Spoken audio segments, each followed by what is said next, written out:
So after the tragic and horrifying, very public death of Charlie Kirk just a couple of weeks ago, we are now having to have yet another conversation about political violence in this country. And I honestly think a more accurate way to categorize this would be an ideological violence, because the Democrats left politics behind a long time ago. To me, politics, we're talking about legislation, we're talking about taxes, we're talking about the economy, we're talking about voting, things like that. When it comes to an ideology, they are very much driven by what we are becoming more familiar with, which is Marxism, things that we're separated into groups and people are given value based on that. And they have designated conservatives as a group that is less than human. And therefore, they have no problem targeting us with their rhetoric, knowing that it is going to incite the most unhinged of their base, which seems to be a larger and larger group these days, to act out drastically. And this is meant to intimidate and scare us into silence, which, as we are seeing, is not going to happen. But in order to back up this idea that this is justified, they are coming out with these studies that suggest that most of the political violence actually comes from the right. They are actually more of a violent party. And I think that this basically contradicts what we can see going on right in front of our faces, but somehow the Democrats have managed to convince a large number of their base to not believe what is happening right in front of their face and just to believe what they're told. So we can see that that has been very effective. But they're coming out with studies. One of them was from The Economist. Another one, I think, was from Cato. There's another one from ADL that is trying to back up this idea that we are actually the ones that are targeting people. And the media is sharing this. There are Democrat representatives sharing this. I believe Ilhan Omar was one of them. And of course, their base is not questioning it, but there's a lot to be questioned. There's questions about the methodology, about whether or not these incidents are being categorized correctly, and whether or not they're including all of the incidents that would be relevant to this. Because if they actually did these studies properly, there's no question about who we would point to as being more susceptible to political and ideological violence. Not to mention, we've had a couple of incidents just in the last few days that have very clear political motivations, yet the mainstream media is pretending that they have no idea. They're still pretending that they don't know the ideological motivations of the assassin that took Charlie Kirk's life.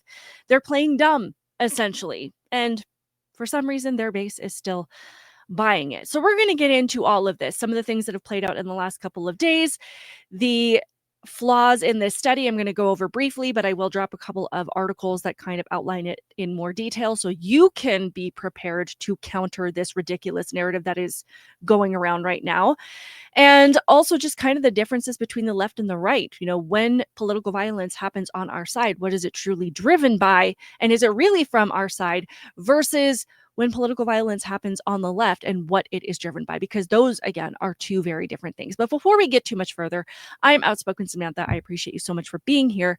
Please hit the like button on this video and subscribe to my channel. Thank you so much for doing both of those things. So first, let's get right into this. Let's start out with a couple of things that have just happened in the last few days, less than a week, that have very clear political motivations, I guess I should say. So after the suspension of Jimmy Kimmel's show, some guy showed up to an ABC affiliate studio in California and decided to spray bullets through the window. Now, after this was reported that this happened, of course, we didn't know initially what the motivations were, but it didn't take long to find out. In this post shared on this account called AG, it says the man suspected of firing 3 shots into the window of an ABC affiliate in California after the Kimmel's decision is a former teachers union legislative director whose X feed is full of far left rhetoric encouraging escalation. In an article that talks about who this person was, it says a LinkedIn account matching the name indicates he previously was a legislative director for the California Federation of Teachers and is now retired and engaged in full-time parenting.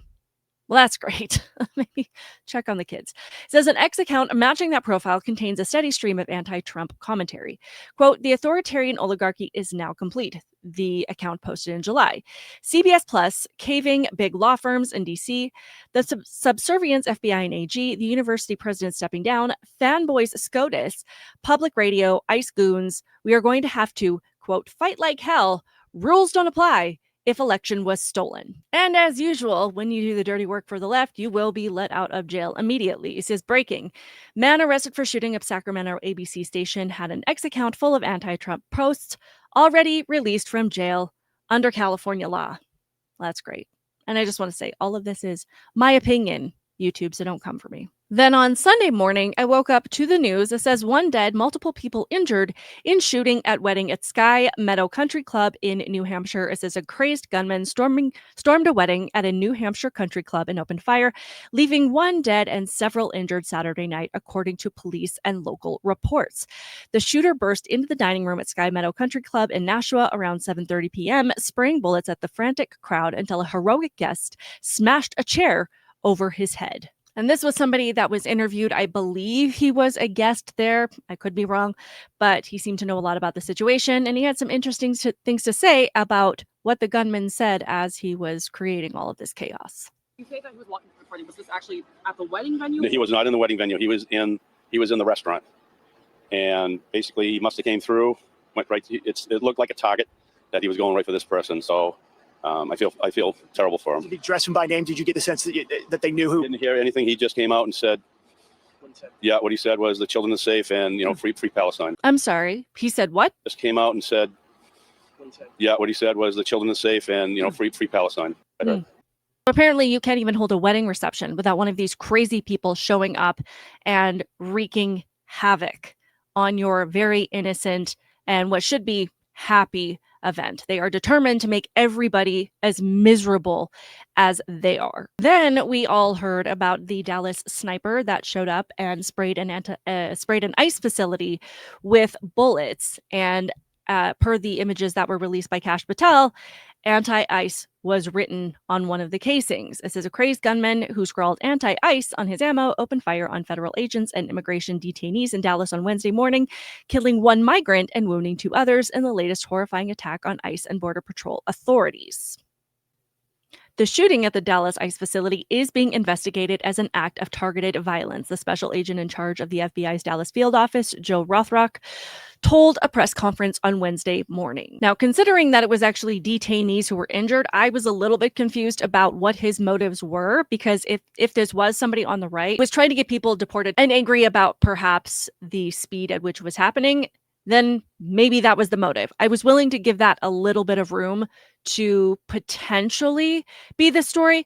But as we learned very, very quickly, and, per what was etched on the bullet casing, this was definitely somebody that was more aligned with the left. And from what I have heard, correct me if I'm wrong, they hit an unmarked van and probably assumed that they were going to hit ICE agents, not realizing that there were detainees inside. Sorry, I'm stuttering. So it seems like it's not that the detainees were the actual target, it's that they just happened to be caught in the crossfire while this person was intending to hurt somebody that worked for the ICE facility. And if this was an isolated incident, of course, we might have more questions. But seeing as we've seen an uptick in violence against ICE agents over the last few months, where they're throwing Molotov cocktails at ICE agents, and we actually had to bring in the military to protect ICE agents, not to go after immigrants, not to go after brown people, as the left will tell you, but to actually protect federal agents so that they could do their job. It just falls in line with a pattern of behavior. Sometimes you don't need a study to tell you what to think. Actually, a lot of times you probably don't need a study to tell you what to think. You can make logical and sensible conclusions based on what you are seeing, again, with your own eyes. But just to give a little bit more background on who this person was, this is a post by Laura Loomer. She says, I did a background check on Joshua Jean, the ICE shooter in Dallas, Texas. Joshua's profile picture from his now wiped Facebook page, per the background check results, reveals Antifa and communist imagery. The profile photo is an armed communist with a hammer and sickle. The text reads, glorious exposition, comrade. He also has a previous conviction for selling marijuana.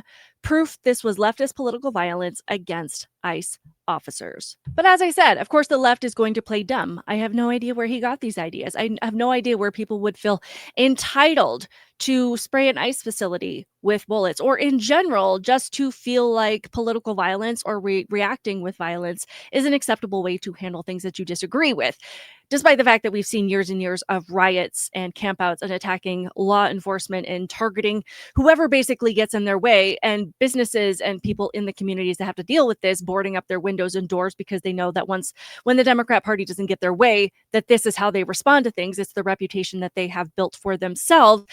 The left still likes to pretend that they have no idea where this is coming from. Of course, I'm sure it doesn't help that you're inciting your base to actually believe that ICE agents are similar to people of the past who have inflicted violence on people for no reason, who have violated human rights in their practices, like the Gestapo, like Nazis. So when you're making those comparisons, you are telling your base that this is how dangerous these people are. And based on historical context, if you look at how, the people like the Gestapo and Nazis treated the Jewish people and, people that were Black and people that were gay in their past, people that were minorities that they didn't like, you can assume that based on how violent they were in the past, that's how violent they are now. And therefore, the only way to protect yourself from them is to take them out. Like, had the Jewish people been armed and able to fight back for themselves, that's how they would have handled it. And we maybe would have had a different outcome. So we're going to do what they should have done in the past, which is to target them. That is essentially what they are trying to inspire or incite their base to do. And as much as they try to deny, because they will keep trying to deny it, the results speak for themselves. When they put this rhetoric out there and people act on the things that they are hearing, the two can be linked together. And you can take your study and shove it. Single ICE agent who's engaged in this aggressive overreach, no matter what it takes, no matter how long it takes, will of course be identified. This is not the 1930s. Secret police who are masked, who are intimidating, who are scaring people. These Gestapo-like tactics. This is Gestapo-like behavior. Donald Trump's modern day Gestapo is scooping folks up off the streets. When you compare the old films of the Gestapo grabbing people off the streets of Poland, it does look like a Gestapo operation. You posted on social media that, quote, ICE is acting like a terrorist force. ICE agents, they are coming and kidnapping and disappearing people on the streets of the United States. But this terror campaign of having masked people rolling up in vans, but we also have to talk about the agents themselves that are carrying this out. If you have any decency, quit now. So they are doing this. They are inciting this, and they know that they are. And they are also banking on their own base, just believing everything that they say and not digging into the context and not looking at the fact that this is ICE. ICE has been around for years and years and years, and they are doing the same things that they have done in the past, doing the same things that they did under the Obama administration and the Biden administration and the Bush administration and the Clinton administration, that they can find you if you are here illegally and pick you up and send you back to your country. Okay, you don't get due process when you are not a citizen. If you're going to ignore the process to get here legally, then you don't get all of the perks on your way out. That's just the way it is. That's the way it's always been. And these people know that. They know that that's how it's always been. But they are making this comparison so that their mindless base will do exactly the things that they are doing. Now, this analyst from MSNBC, Christopher O'Leary, admitted that the attack on ICE is left-wing terrorism, but he's also saying that the only way to stop this is for Trump to change his policies and give these people what they want, or we can just expect it to continue. But I can at least give him credit for admitting that this is from the left, which is more than most people will do. Falls into really three categories. It's either religiously motivated, ideologically motivated, or in this case, politically motivated. And the politically motivated ones, it doesn't happen in a vacuum. It happens because conditions have been set that people start acting out against. What are the conditions? So, distrust in institutions. That's been building for quite some time. Attacks on institutions, the wealth gap, oppressive policies, at least this is what people perceive. And then the militarization of ICE and other federal law enforcement, the wearing of the mask, the aggressive tactics. So the people who are starting to act out against this feel it's their only recourse. Again, this is predictable. We see this happening throughout our history and in other places as well. So, we can tone down the rhetoric, and that's the right message. But you also have to start looking at what policies you've implemented and what tactics you're using, because if you tone down the rhetoric, but you leave those other pieces in place, nothing's going to change. Actually, if you tone down the rhetoric and leave the legislation and the laws in place, you're going to get exactly what every past administration has done with deportations and illegal immigration. That's what you're going to get. But just to delve into these studies that we are seeing, I'm just going to briefly kind of go over this, but I will link a few articles below for you to go through so you can kind of understand where these things came from. It says studies claiming most political violence is right wing are transparently bogus. So let's go through a little bit. It says, in the wake of Charlie Kirk's assassination, Ilhan Omar tweeted out an ADL chart that purports to prove that right wingers perpetrate the majority of politically motivated murders in the U.S. Data isn't vibes, she wrote. If you need vibes, check out the hate-filled comments the right wing will leave on this post and all of my posts. Still pushing the idea that mean comments are worse than a man that actually lost his life. So the ADL graph is very popular with left-wingers. The problem is that it's based on one of the most dishonest reports you'll ever read. Let's begin with the ADL's most recent Murder and Extremism in the United States survey. The group claims there were 13 murders motivated by extremism in the country last year. 11 of them, the ADL contends, were committed by right-wingers. The ADL has long padded its right-wing extremism by including incidents of non-ideological criminality by perpetrators suspected of being white supremacists. This year, though, virtually none of the incidents listed by the ADL as having been committed by white supremacists or far-right anti-government extremists seem to have any political motivation. The list includes murders that occurred during attempted prison escapes, sex crimes, robberies, and family squabbles, none of which has anything to do with furthering the tenets of white supremacy or any cause. In one of these supposedly right-wing extremist incidents, the police have yet to find a motive for the homicide. The only characteristic that qualifies all these acts as right-wing is the perpetrators being identified as possible white supremacists, usually by their tattoos. Murderers have hammer and sickle tats or copies of Che Guevara's The Motorcycle Diaries in their homes. In only one of the 11 murders classified as right-wing on the 2024 ADL list was the perpetrator clearly inspired by ideology. It's not irrelevant that white supremacists are prone to criminality and murder, but these incidents do not rise to political terrorism in a way commonly understood. On the other hand, the assassination of Brian Thompson, CEO of United Healthcare, was explicitly ideological in nature. The shooter wrote an anti-capitalist manifesto. Yet the ADL did not categorize it as a left-wing attack and did not include it in the list of extremist murders at all. Many similar surveys of political violence, including from the FBI, suffer from similar problems. The most infamous example is the Global Terrorism Database, widely used by the researchers who compiled these reports, which counted the Las Vegas mass shooter who murdered 59 people in 2017 as right-wing anti-government extremists. In truth, we have no clue what the shooter's motivations were, unless the GTD has inside information from the FBI.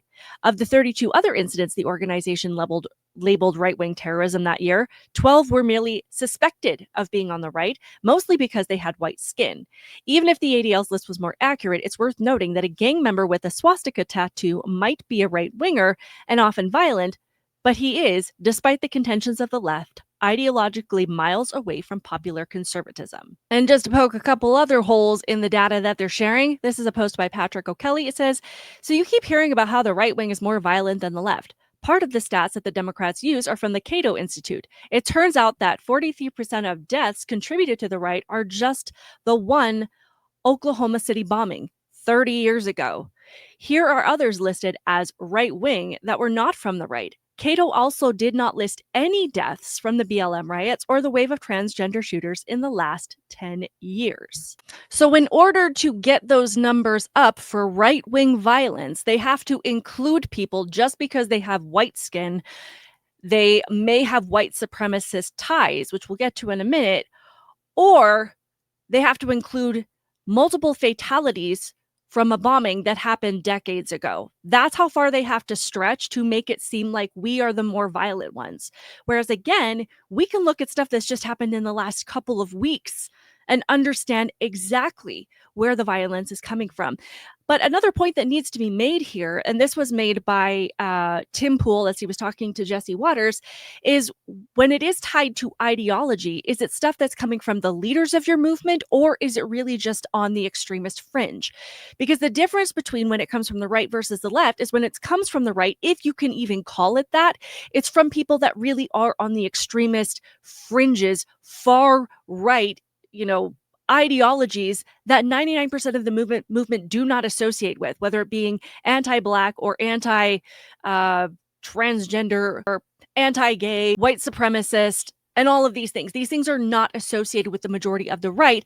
But of course, this lends to the motives by the left to make sure that it seems like all of us are that, so that they can tie these people in there, because they're constantly calling us all white supremacists and all fascists and all anti-gay and all anti-Black, even though anybody that is on the right understands the right, listens to the right, researches the right, researches further than the headlines, understands that that is completely false. And I have seen a ton of videos lately of people, specifically when it comes to Charlie Kirk, saying, I used to believe that this man was a racist. I used to believe that this man was a misogynist or a fascist. And that's because I based my opinions on the headlines and the clips. But when I actually started reading things and listening to the full context, I realized that that is 100% untrue. And it seems to be a common thread amongst people that switch from being on the left to the right, is them saying, I started to do my own research and I started to dig into things past but what I was being told and realized how deeply I was being lied to.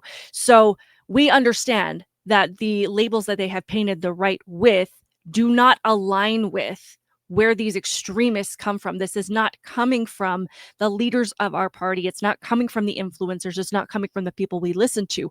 Whereas when it is from the left, and Tyler Robinson and his fascist engravings, and this guy that shot at the ICE facility, his engravings, and people screaming pro-Palestine messaging, this is coming from the leaders of their party. The extremists are at the forefront. So that is a huge difference between when one is categorized as right-wing versus what is categorized as left. And so I'm going to let Tim Pool make this point as well. I feel like we're going to see blood in the streets if this continues to go the way it's going. I think we have, especially with Charlie Kirk. It was horrifying. And, I want to make a point because, Jesse, I was watching The Five earlier, and we hear this a lot from liberals, that these studies show the right is more responsible. But see, this is a trick. I don't think you and I have any problem condemning some fringe white supremacist that has nothing to do with what we believe or what we support. No one in the mainstream Republican Party is going to defend those guys. But the person who shot Charlie Kirk, his ideology was so in line with the Democratic Party that AOC went on the floor of the House and denounced Charlie Kirk in much the same language.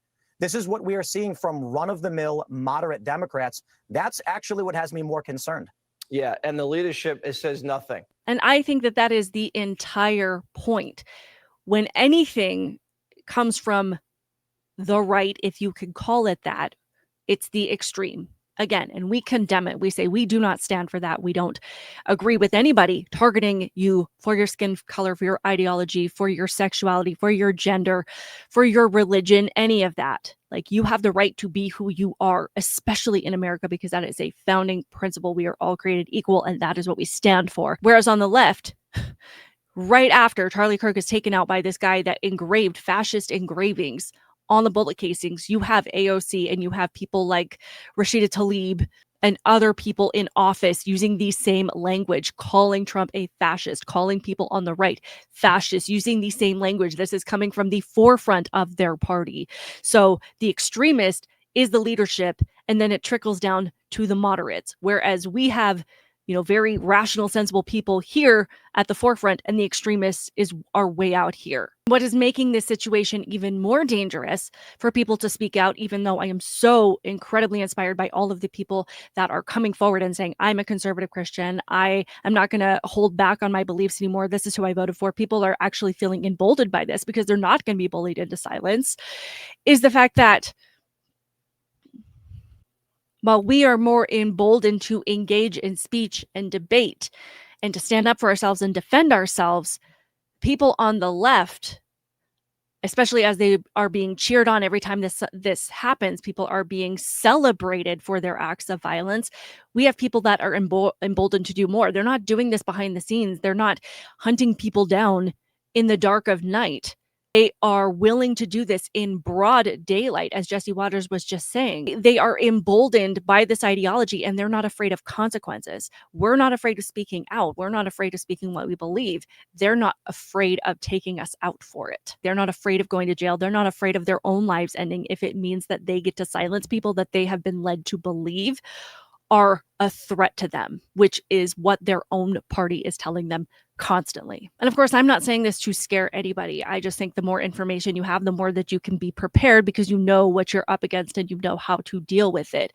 It's just the reality of the world that we are living in, especially with people who think that the only way to solve this problem is for us to be quiet. They're like, if you keep talking and sharing what you believe, then you can just expect more of the same, is the message that we're getting.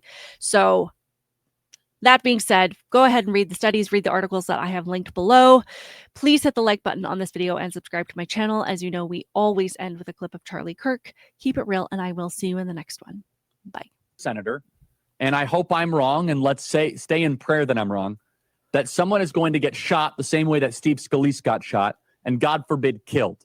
The left is creating a pressure cooker with so many of their rank and file paramilitary troops that very well might result in one of us getting shot or killed. God forbid that happens. We're getting death threats every single day here on the Charlie Kirk Show.